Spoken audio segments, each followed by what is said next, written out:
So we're now moving on to chapter 3 of the consultation paper, which explained the rationale for 2 core premises proposed for the development of NPO financial reporting guidance that are essential to meeting stakeholder and user needs and the 3 guidance objectives.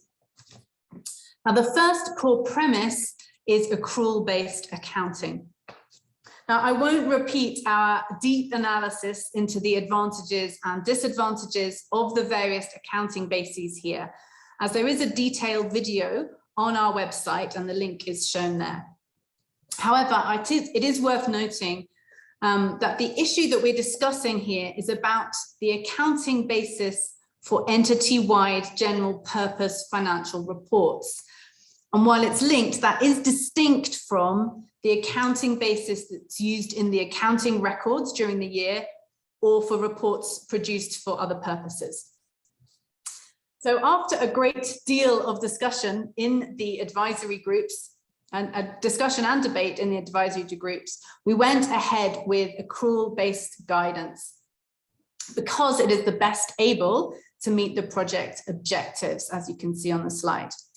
So in the consultation paper, we asked, what are the challenges associated with accrual-based guidance? To see if we would learn anything else in addition to what we were able to get from the advisory groups. So, in terms of what you said, the challenges reported were indeed mighty, as expected. That said, it was encouraging to note that none of the issues mentioned were very different to those discussed by the advisory groups. The respondents said that smaller, less complex NPOs in particular were unlikely to gain any significant benefit from accrual-based guidance because their transactions could be adequately accounted for on a cash basis. The abilities of users to understand accrual-based financial reports was also raised by other respondents. Furthermore, some donors in particular were only interested in cash-based utilization of funding provided to NPOs. But it was the practical issues with implementation that received the most widespread feedback of any of the questions of part 1. It was raised by a large number of respondents from different professional backgrounds and jurisdictions.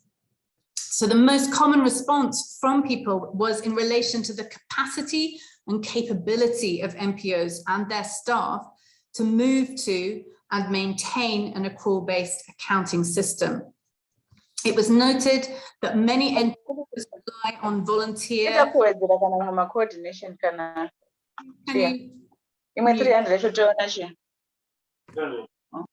Can you Okay, it was noted that many NPOs rely on volunteers or non-specialist staff who might not have the skills and technical expertise required to operate finance systems on an accrual basis.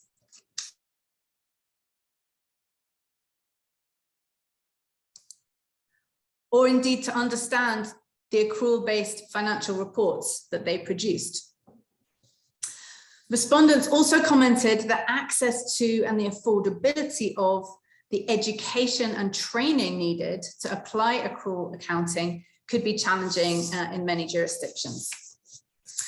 Even more, respondents noted that the resources needed to introduce the computer software and hardware that could be required for accrual accounting would be scarce for many NPOs.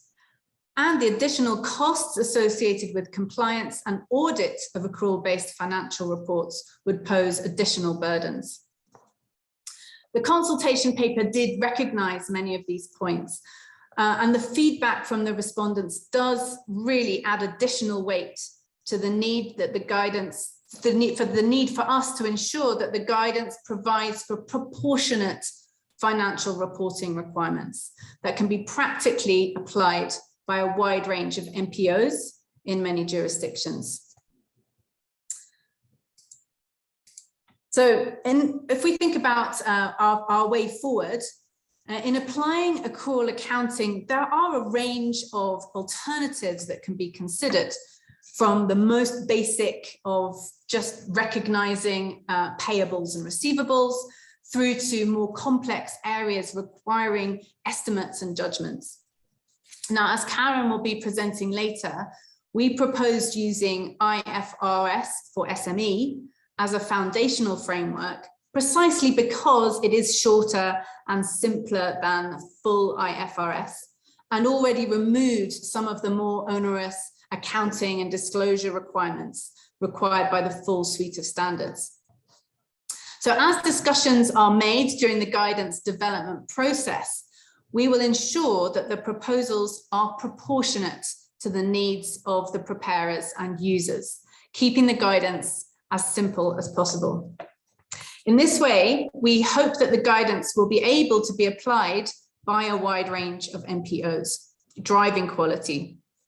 We will also clarify the types of NPO that we have in mind and provide advice for regulators as they consider which NPOs in their jurisdictions should be allowed or required to apply this guidance. And I will be sharing our thoughts on that at the very end. Now, with respect to donors, we convened a donor reference group, and we held the first of many conversations on this specific topic of accounting basis a few days ago in January. Now, it is our core belief over time that greater consistency in reporting requirements will have the effect of reducing reporting burdens. Now, to help stimulate conversations about this within NPOs and between NPOs and funders, Humentum has developed an accounting basis diagnostic tool, which is available for free download from the project website, and you can see the link there.